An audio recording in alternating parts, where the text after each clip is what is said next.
What's up, Power Painters? This is Taylor Payton of TayPayArt.com and PowerPainters.org coming to you today with another Power Painters tutorial. So in this tutorial, I'm just going to be adding some form to a quick portrait sketch. The total duration of it was about 30 minutes. I just did it all in red, kind of for fun, just because grayscale can get a little boring to look at sometimes. But what I really wanted to communicate in this video was how you can add more form to your work, more dimension, and just talk about some of the absolute basics of doing that. Now, what I'm doing here is basically just using a myriad of hard and soft edges, starting fairly soft and moving toward more fine, sharper edges, such as around the eyes or the nose, for example. And the reason I wanted to make this tutorial was because I see a lot of you guys are sending me your work, whether it's from the beginner drawing course or the beginner painting course. And initially, before you even start the course, it's improved afterward. But right when you're beginning, the art tends to be fairly flat. I really emphasize strong drawing, but without understanding how to shade your work and how to add form to your work, you'll be lacking that dimension, and it just won't look as professional or polished or have the same impact as something that has volume to it. It'll carry more weight.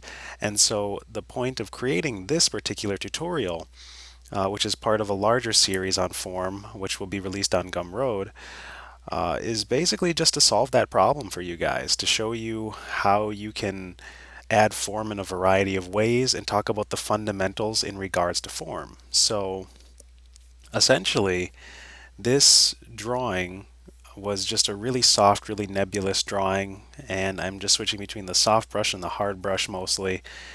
And some bits are more related to drawing, some are a little more painty. When the brush gets larger, it's usually more for, ambiguous painting, and when the brush gets smaller, it's for more finite refinement and detail. In regards to the form, it's easy to think of the head as sort of an egg shape, and if you want to start getting very good at creating three-dimensionality in your work, you can start by just doing still lives of eggs. I have a video on a still life where I do an apple that I was kind of munching on. And still lives are a great way to start seeing form and start adding parts that are darker and lighter and start adding edges that are softer and finer, because these are the tools we have in order to create that form. You'll note that on the contour, which means the outside of the figure, I'm actually just kind of refining that as I go, going back and forth between working on the inside of the figure and the outside. The outside, I kind of want to add parts that are softer and also parts that are darker. And in the darker parts, that's basically called lowering the values, or in this case, kind of carving some of the softer edges around the hair. And it's a pretty stylized sketch because I didn't really have a whole lot of reference up. I was just kind of this is kind of a warm up for me personally. I just want to practice the fundamentals, get my hand feeling good before I jump into some real work. And in terms of creating form in your work, you want to make sure that you are using everything at your disposal. And a lot of that is going to involve getting your hierarchies right, your layering right. If you think of something as three-dimensional, it often has layers. And when we're working on a two-dimensional surface, a flat plane, if you will, we tend to forget about dimensionality. And there are some ways that we can emphasize dimensionality by using darker parts, which, like I said, is dropping the value, and other parts that are just making sure that our drawing turns in the right places, because there are things that are going to come toward the eye and things that are going to turn away from it. So when you use softer edges, you tend to create an effect where it's turning away. And when you use darker stuff tends to recede as well. Now, all of this is relative in that if you have something very dark in the foreground, it can come forward very much because you've placed it in the foreground, which is another aspect of depth.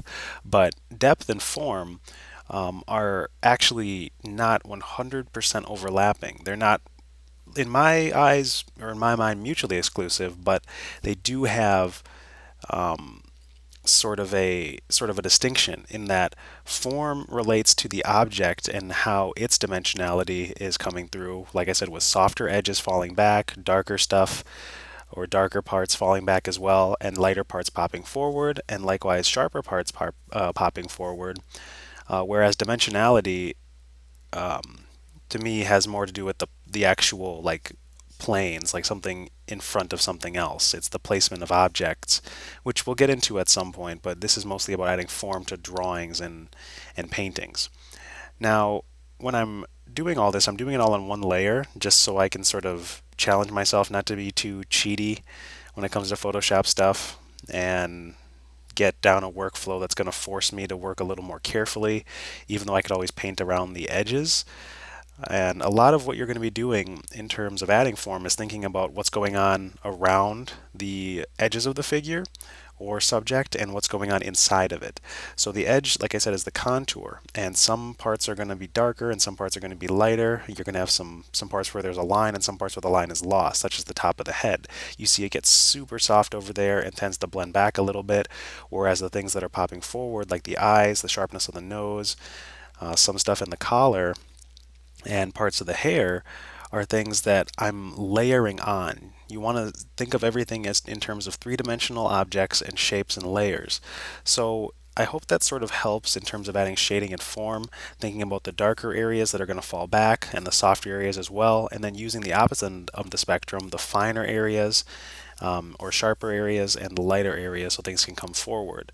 But it also helps to have a strong drawing because if you have just strong lines, then you're able to create effects of depth as well. Okay, so that pretty much sums it up for the actual creation of this piece. I wanted to, however, replicate it a couple times and show you some other things regarding form and your images. So one thing to note is that if you lower the values of something, it has a heavier visual weight. It feels like it carries more heft on the picture plane as opposed to something that's lighter. However, the brightness and contrast filter doesn't really fully showcase what I would like, and so instead I use selective color, and I'm sorry, it's not a filter, it's an adjustment. But I use the selective color adjustment, and you'll see that when I try to shift around for blacks or really dark values, it doesn't work. But when I go to more neutral tones, it does, because this is a neutral to high key image, meaning that the value scale is gray to light gray to white, more so than it is, dark gray to black. And if you don't understand that, then the beginner painting course and the beginner drawing course covers all that, and some videos on this channel as well. But you can see that when I lowered the values even more, and even if I change the color to something orangey, it still has an even stronger weight than the one on the left because now there's more contrast. Likewise, if I switch the one on the far right to blue, it has a little more visual weight even though the values are the exact same for the blue one and the red one. But the orange one in the center has the most pop and the most weight because, like I said, it's relative. The darker values and the lighter values are going to make a bigger impact because when something is darker, it makes the lighter things look that much lighter and vice versa. So that's sort of the gist of this particular tutorial.